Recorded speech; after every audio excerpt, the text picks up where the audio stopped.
दोस्तों आप लोगों के लिए गुड न्यूज़ है। यूपी पुलिस में सब इंस्पेक्टर दरोगा की नई वैकेंसी आई है। अगर आप बिहार से हैं तो भी फॉर्म को फिलअप कर सकते हैं। इस वीडियो को आप पूरा देख लीजिए। सिलेक्शन का प्रोसेस क्या है, टोटल कितना सीट है, फॉर्म कब से फिलअप होगा, A to Z जानकारी इस वीडियो में आप लोगों को देंगे। तो सबसे पहले यहाँ पर ऑफिशियल वेबसाइट पर आज ही के डेट में 25 फरवरी 2021 को यहाँ पर नोटिस दिया गया है। पुरुष एवं महिलाओं के लिए उप निरीक्षक यानी सब इंस्पेक्टर, नागरिक पुलिस, पुरुषों के लिए प्लाटून कमांडर, पीएसी एवं अग्निशमन द्वितीय अधिकारी, फायर ऑफिसर का भी इसमें पोस्ट शामिल है। भर्ती 2020-21।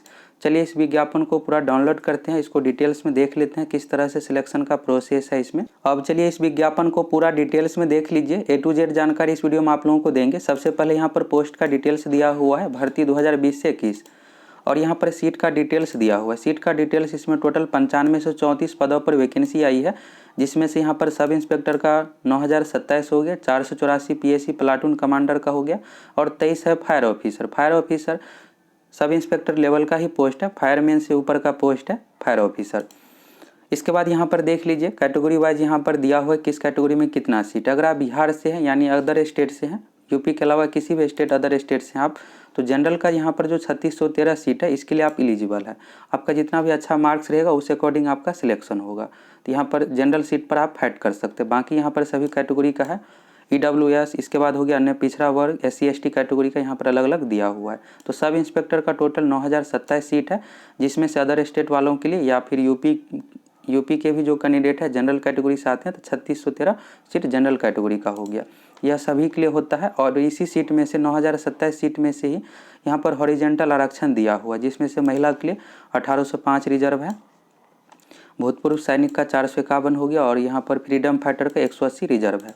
इसी 9027 सीट में से ही यह रिजर्व है, हॉरिजेंटल आरक्षण में इसमें है। अब चलिए यहाँ पर प्लाटून कमांडर पीएसी का है यहाँ पर 484 वैकेंसी और कैटेगरी वाइज यहाँ पर आप देख सकते हैं। इसके बाद यहाँ पर हो गया अग्निशमन द्वितीय अधिकारी, फायर ऑफिसर का यह पोस्ट है, सब इंस्पेक्टर लेवल का ही यह पोस्ट है। 23 टोटल सीट है, जिसमें से जनरल का 10 सीट रिजर्व है। और यहाँ पर हॉरिजेंटल आरक्षण एक भूतपूर्व सैनिक के लिए एक यहाँ पर रिजर्व किया गया है। अब इसमें जो भी मेन चीज़ है जो आपके लिए ज़रूरी है उसके बारे में आप लोगों को बताएंगे। सिलेक्शन का प्रोसेस आगे दिया हुआ है। इसके बाद यहाँ पर एक लाइन और यहाँ पर जोड़ा गया, प्रथम परीक्षा के पूर्व किसी भी समय रिक्तियों की संख्या परिवर्तित हो सकती है। प्रथम परीक्षा मीन्स हो गया पहला जो रिटन एग्जाम लिखित परीक्षा जो ली जाएगी, उससे पहले वैकेंसी में यहाँ पर चेंज भी किया जा सकता है। जनरली वैकेंसी घटता तो नहीं है, बढ़ता ही है। और यह भर्ती किसी भी समय या भर्ती के किसी स्तर पर बिना कोई कारण बताए निरस्त की जा सकती है। तो निरस्त तो वैकेंसी कैंसिल नहीं के बराबर किया जाता है, लेकिन विज्ञापन में लिखा रहता है। इसके बाद है फॉर्म भरते, इसमें आपको पोस्ट का डिटेल्स देना है। जैसे यहाँ पर देखिएगा कि आप 3 तरह का पोस्ट, एक हो गया सब इंस्पेक्टर SI का पोस्ट हो गया, एक है पीएसी प्लाटून कमांडर और दूसरा यहाँ पर है फायर ऑफिसर। तो आप जो भी पोस्ट पहले स्थान पर रखिएगा, आपका जिस अकॉर्डिंग मार्क्स आएगा एग्जाम में लिखित परीक्षा में उस अकॉर्डिंग आपको पोस्ट मिलेगा। तो फॉर्म भरते इसमें से आपको पोस्ट ऑर्डर प्रेफरेंस देना है। बाकी जिस तरह से आप एग्जाम में दूसरे एग्जाम में सेलेक्ट करते हैं उसी तरह से इसमें भी आपको ऑर्डर प्रेफरेंस देना है। इसके बाद है यहाँ पर फॉर्म भरने को डेट को लेकर, तो इसको अच्छे से समझ लीजिए।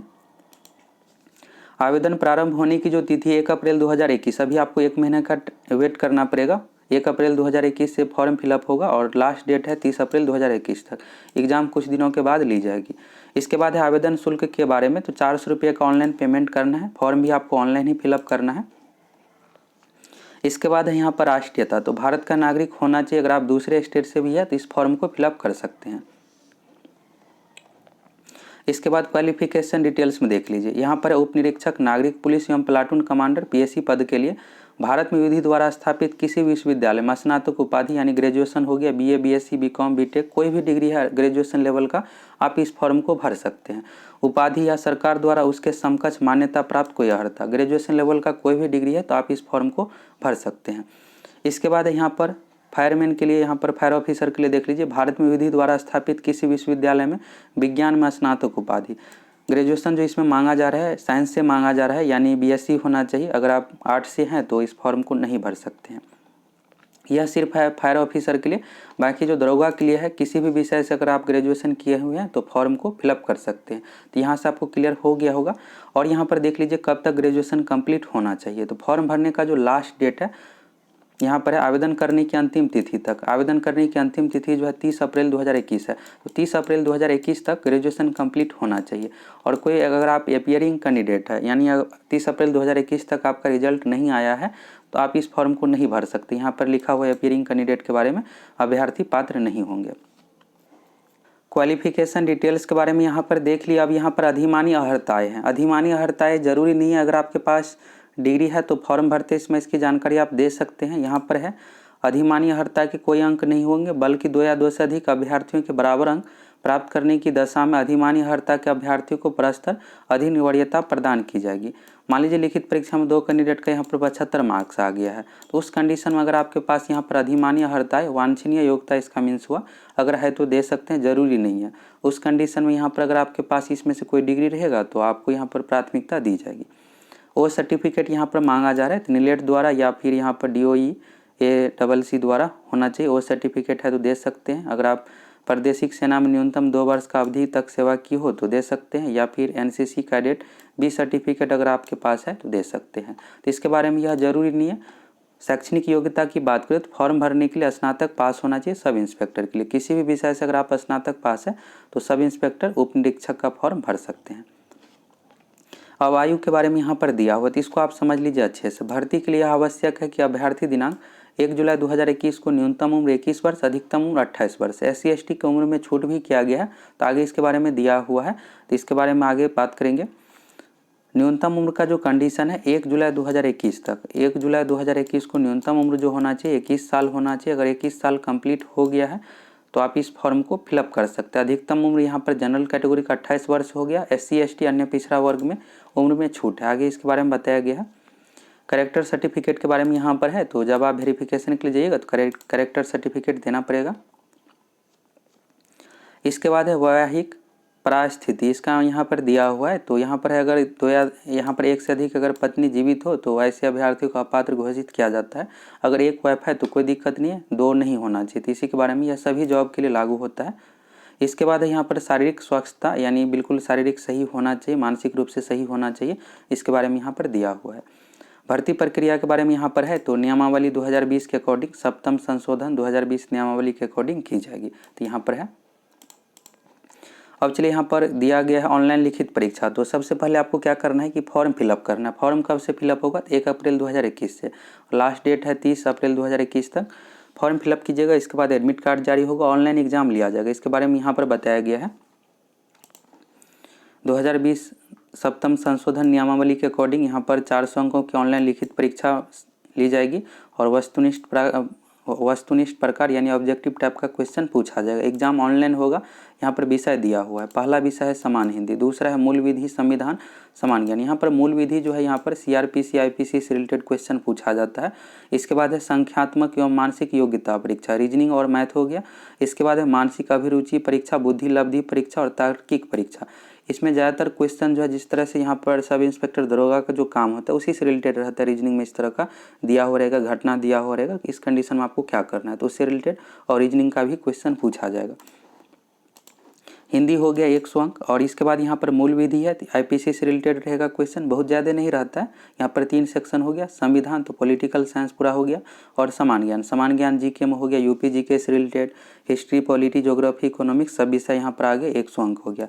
इसके बाद यहाँ पर संख्यात्मक एवं मानसिक योग्यता परीक्षा, संख्यात्मक यानी मैथ हो गया, अरिथमेटिक पूछा जाएगा। इसके बाद है मानसिक योग्यता परीक्षा रीजनिंग, 100 अंक हो गया, 300 अंक, और यहाँ पर रीजनिंग का ही यह टॉपिक है 100 अंक। इस तरह से मिलाकर टोटल 400 अंक हो गया।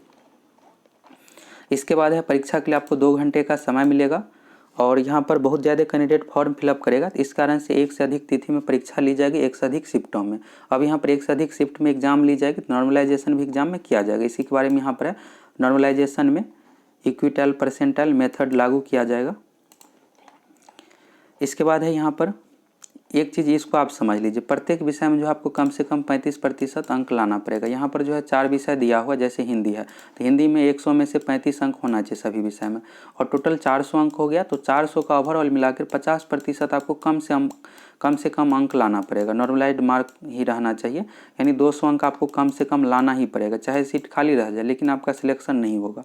तो यहाँ पर 50% का कंडीशन दे दिया गया, 400 में से 200 अंक होना चाहिए और प्रत्येक विषय में 35-35 अंक होना चाहिए। तो ऐसा नहीं कर सकते कि आप हिंदी को बिल्कुल छोड़ सकते हैं, हिंदी को भी आपको पढ़ना पड़ेगा, जिससे 100 में से आपका 35 अंक कम से कम आ जाए, सभी विषय मिलाकर 50% यानी 400 में से 200 अंक आ जाए। इसी के बारे में यहाँ पर दिया हुआ है, 50% अंक प्राप्त करने वाले 50% कुल 50% अंक प्राप्त करने में विफल रहने वाले अभ्यर्थी पात्र नहीं होंगे और 35% सभी विषय का होना चाहिए। तो यहाँ से आपको समझ में आ गया होगा। और यहाँ पर है कि नॉर्मलाइज्ड मार्क का ही काउंट किया जाएगा, सबसे पहले एग्जाम होगा, इसके बाद नॉर्मलाइज्ड मार्क जोड़कर मेरिट लिस्ट तैयार की जाएगी। अब यहाँ पर दिया हुआ है, जब एग्ज़ाम कंप्लीट हो जाएगा तो इसके बाद आंसर की जारी होगा। अगर आंसर की में किसी प्रकार का आपत्ति है तो ऑनलाइन दर्ज कर सकते हैं। और यहाँ पर है कि अगर मान लीजिए कोई क्वेश्चन सही नहीं रहता या फिर ऑप्शन बिल्कुल सही नहीं रहता, चारों ऑप्शन में से कोई भी सही नहीं रहेगा, तो उस कंडीशन में ऐसे क्वेश्चन को निरस्त कर दिया जाएगा। और यहाँ पर माननीय उच्च न्यायालय का यहाँ पर याचिका संख्या सब कुछ यहाँ पर दिया हुआ है, उसके अकॉर्डिंग की जाएगी। सभी एग्जाम इसी तरह से होता है, इसमें भी सेम इसी अकॉर्डिंग होगा। अब चलिए यहाँ पर अभिलेखों की संवीक्षा यानी डॉक्यूमेंट वेरिफिकेशन होगी और शारीरिक मानक परीक्षा यानी फिजिकल टेस्ट के बारे में है। तो अब यहाँ पर हाइट सबसे पहले दिया हुआ, इसको आप अच्छे से समझ लीजिए।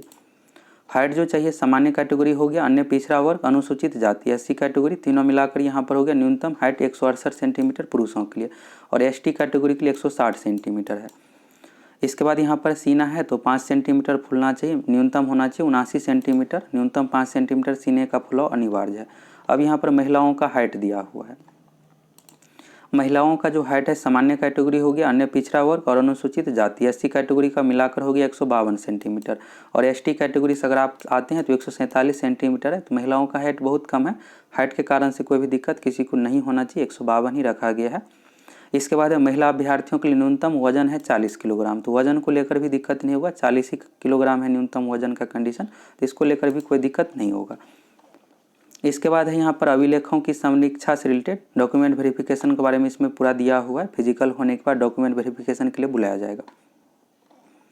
इसके बाद है यहाँ पर फिजिकल टेस्ट में दौड़ के बारे में है, दौड़ के बारे में समझ लीजिए। पुरुष अभ्यर्थी को 4.8 किलोमीटर 28 मिनट में दौड़ना है, 4.8 किलोमीटर 28 मिनट में दौड़ना है। महिला अभ्यर्थी को 2.4 किलोमीटर 16 मिनट में दौड़ना है। इसके बाद है यहाँ पर लिखित परीक्षा, अभिलेखों की संवीक्षा एवं शारीरिक मानक परीक्षा, शारीरिक दक्षता परीक्षा की तिथि समय की सूचना यथा समय अधिसूचित की जाएगी। और यहाँ पर ऑफिशियल वेबसाइट दिया हो, इस वेबसाइट से जाकर आप देख सकते हैं। रिटन एग्जाम के बारे में बाद में सूचना दी जाएगी। अब यहाँ पर दिया हुआ है चयन तथा अंतिम श्रेष्ठता सूची यानी फाइनल मेरिट लिस्ट के बारे में यहाँ पर दिया गया है। फाइनल मेरिट लिस्ट जो तैयार किया जाएगा लिखित परीक्षा यानी ऑनलाइन लिखित परीक्षा में मार्क्स के अनुसार नॉर्मलाइज्ड मार्क्स के अकॉर्डिंग तैयार किया जाएगा। अगर दो कैंडिडेट का मार्क्स समान आ जाता है तो उस कंडीशन में क्या किया जाएगा उसके बारे में यहाँ पर बताया गया है। तो अधिमानी अर्हता शुरू में आप लोगों को बताए थे कि एनसीसी बी सर्टिफिकेट अगर आपके पास है तो फॉर्म भरते समय दे सकते हैं इसका डिटेल्स, या नीलेट द्वारा वो कंप्यूटर का कोर्स है उसके बारे में भी जानकारी आप दे सकते हैं। तो अगर है अधिमानी अर्हता तो पहले आपको रखा जाएगा। इसके बाद है यहाँ पर डेट ऑफ बर्थ के बारे में, दो कैंडिडेट का अगर डेट ऑफ बर्थ भी अंक समान है तो उस कंडीशन में अधिक आयु वाले अभ्यर्थी को वरीयता दी जाएगी। अगर डेट ऑफ बर्थ भी यहाँ पर समान हो जाता है तो यहाँ पर नाम का अंग्रेजी वर्णमाला क्रम के अनुसार निर्धारित की जाएगी। तो यह जो है सिर्फ मार्क्स बराबर आने के कंडीशन में। इसके बाद है चिकित्सा परीक्षा, मेडिकल टेस्ट, तो मेडिकल टेस्ट भी लिया जाता है। इसके बाद आरक्षण आयु सीमा में छूट, इसको देख लीजिए। आयु सीमा में छूट सिर्फ यूपी के जो कैंडिडेट है सिर्फ उसी को मिलेगा, अदर स्टेट वाले को नहीं। अनुसूचित जाति के लिए है उम्र में 5 वर्ष का छूट है। इसके बाद हो गया अनुसूचित जनजाति, एसटी के लिए 5 वर्ष का छूट है। अन्य पिछड़ा वर्ग में भी उम्र में 5 साल का छूट है। ईडब्ल्यूएस की उम्र में कोई भी छूट नहीं है। जनरल कैटेगरी की उम्र में भी कोई भी छूट नहीं है। उम्र का जो कंडीशन न्यूनतम 21 वर्ष होना चाहिए और अधिकतम 28 वर्ष होना चाहिए। तो एससी एसटी और अगर आप अन्य पिछड़ा वर्ग से आते हैं तो 5 वर्ष और छूट मिल जाएगा इसमें, यानी 33 वर्ष अगर अधिकतम उम्र है 1 जुलाई 2021 तक, तो आप इस फॉर्म को भर सकते हैं। अब यहाँ पर देख लीजिए, इसको अगर आप पढ़ना चाहते हैं तो पढ़ सकते हैं। यहाँ पर जाति प्रमाण पत्र के बारे में कि 1 अप्रैल 2020 या उसके बाद हो तो परंतु आवेदन की अंतिम तिथि तक निर्गत होना चाहिए। आप कास्ट सर्टिफिकेट जरूर बना लीजिएगा अगर आप उत्तर प्रदेश से हैं तो। इसके बाद है यहाँ पर देखिएगा कि ऐसे पुरुष अभ्यर्थी जो उत्तर प्रदेश का मूल निवास प्रमाण पत्र प्रस्तुत करने में असफल रहते हैं उन्हें अनारक्षित श्रेणी के अभ्यर्थी को मानते हुए विचार किया जाएगा। अगर आप उत्तर प्रदेश का निवास प्रमाण पत्र नहीं देते हैं तो आपको जनरल कैटेगरी में काउंट किया जाएगा। इसके बाद यहाँ पर क्वालिफिकेशन डिटेल्स के बारे में दिया हुआ। क्वालिफिकेशन डिटेल्स जो चाहिए स्नातक पास होना चाहिए। अधिमान्य अर्हता यह जरूरी नहीं है, अगर आपके पास है तो दे सकते हैं। यहाँ पर है फॉर्म भरते समय ये सब जानकारी आपको अपलोड करना पड़ेगा, सर्टिफिकेट देना पड़ेगा। शैक्षिक अर्हता संबंधी अभिलेख, स्नातक उपाधि, अंक पत्र या प्रमाण पत्र।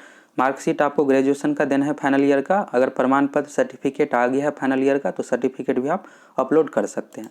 अधिमान्य अर्हता यह जरूरी नहीं, अगर आपके पास है तो अगर 2 कैंडिडेट का मार्क्स समान आता है तो उस कंडीशन में आपको पहले लिया जाएगा। अगर है तो यहाँ पर अपलोड कर सकते हैं। इसके बाद कास्ट सर्टिफिकेट है, निवास प्रमाण पत्र हो गया, फोटो सिग्नेचर, ये सब आपको अपलोड करना है। और ऑनलाइन आवेदन की प्रक्रिया के बारे में है कि सबसे पहले आपको यहाँ पर वेबसाइट दिया हुआ UPPB.gov.in के वेबसाइट के माध्यम से आपको सबसे पहले रजिस्ट्रेशन करना है। रजिस्ट्रेशन करने के बाद यहाँ पर बेसिक डिटेल्स देना है, शैक्षणिक योग्यता देना है। इसके बाद आपको पेमेंट करना पड़ेगा। पेमेंट करने के बाद पेमेंट जो है 400 रुपये का पेमेंट है, ऑनलाइन पेमेंट करना पड़ेगा। इसके बाद आपको फ़ोटो सिग्नेचर अपलोड करना है, सही तरीके का फ़ोटो सिग्नेचर होना चाहिए। इसके बाद आपको सबमिट करना है। सबमिट करने के बाद आपका ऑनलाइन आवेदन कंप्लीट हो गया। इसके बाद और कुछ यहाँ पर इम्पोर्टेंट पॉइंट है, इसको आप देख सकते हैं। अब इसके बाद यहाँ पर सिलेबस के बारे में दिया हुआ है, तो यहाँ से देख लीजिए। सामान्य हिंदी है 100 अंक, मूल विधि, संविधान, सामान्य ज्ञान, जीके हो गया। और मूल विधि इसमें आईपीसी से रिलेटेड, सीआरपीसी से रिलेटेड क्वेश्चन पूछा जाता है। संविधान पॉलिटिकल साइंस और सामान्य ज्ञान में हो गया सभी विषय, यूपी जीके भी, हिस्ट्री, पॉलिटी, ज्योग्राफी, इकोनॉमिक्स मिलाकर 100 अंक हो गया सभी विषय से। इसके बाद है संख्यात्मक। संख्यात्मक मीन्स हो गया मैथ हो गया। और मानसिक योग्यता परीक्षा रीजनिंग हो गया 100 अंक। इसके बाद है मानसिक अभिरुचि परीक्षा, बुद्धिलिखी परीक्षा और तार्किक परीक्षा 100 अंक। टोटल मिलाकर 400 अंक हो गया। समय 2 घंटे का दिया जाएगा। सिलेबस के बारे में यहाँ पर देख लीजिए। समान हिंदी में आपको पूरा व्याकरण पढ़ना पड़ेगा। साथ में यूपी के एग्जाम में रस, छंद, अलंकार से भी क्वेश्चन पूछा जाता है। इसके बाद कवि, लेखक से रिलेटेड भी क्वेश्चन पूछा जाता है। व्याकरण तो आपको कंप्लीट करना ही, साथ में रस, छंद, अलंकार ही व्याकरण के अंतर्गत ही है, तो इससे भी क्वेश्चन पूछा जाता है। और प्रसिद्ध कवि, लेखक और उनसे संबंधित पुस्तक से रिलेटेड भी क्वेश्चन पूछा जाता है हिंदी में। हिंदी 100 अंक का है और इसमें आप बिल्कुल अच्छा स्कोर कर सकते हैं। इसके बाद चलिए मूल विधि के बारे में देख लीजिए। यहाँ पर देख लीजिए साइबर अपराध, जनहित याचिका, महत्वपूर्ण न्यायिक निर्णय, भूमि सुधार, भूमि, ये सब काम जब आप दरोगा बनिएगा तो उस समय आपको करना है और उस समय पढ़ना पड़ता है। तो अभी ही इसमें शामिल कर दिया है कि थोड़ा बहुत आप जरूर इससे रिलेटेड पढ़ के जाइएगा अभी से ही।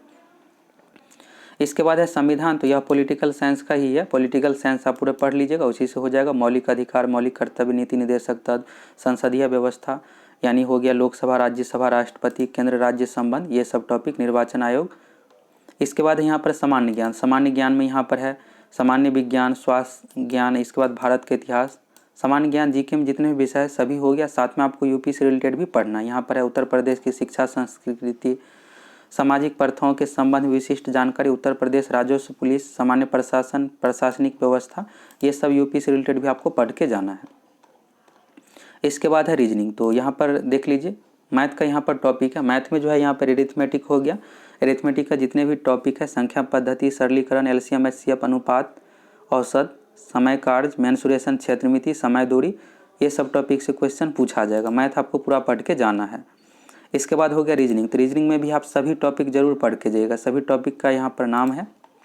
इसके बाद है मानसिक अभिरुचि परीक्षा, बुद्धिलिखी परीक्षा और तार्किक परीक्षा, 100 अंक का टोटल है। तो इसमें जो है ज़्यादातर जो क्वेश्चन पूछा जाएगा ये दरोगा से रिलेटेड ही, जैसे इसमें जो आपका काम रहेगा यहाँ पर जैसे विधि का शासन, व्यावसायिक सूचना है, तो इसमें बनाकर दिया हुआ रहेगा कि इस कंडीशन में आपको क्या करना है, निर्णय किस तरह से लेना है, उससे रिलेटेड क्वेश्चन इसमें पूछा जाता है।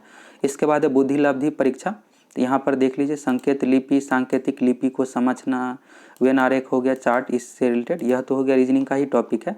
इसके बाद है तार्किक परीक्षा, तो यह भी रीजनिंग का ही टॉपिक है। संख्या, श्रृंखला, समरूपता, अंगणित श्री से रिलेटेड, ये सब टॉपिक से रिलेटेड एग्जाम में क्वेश्चन पूछा जाएगा।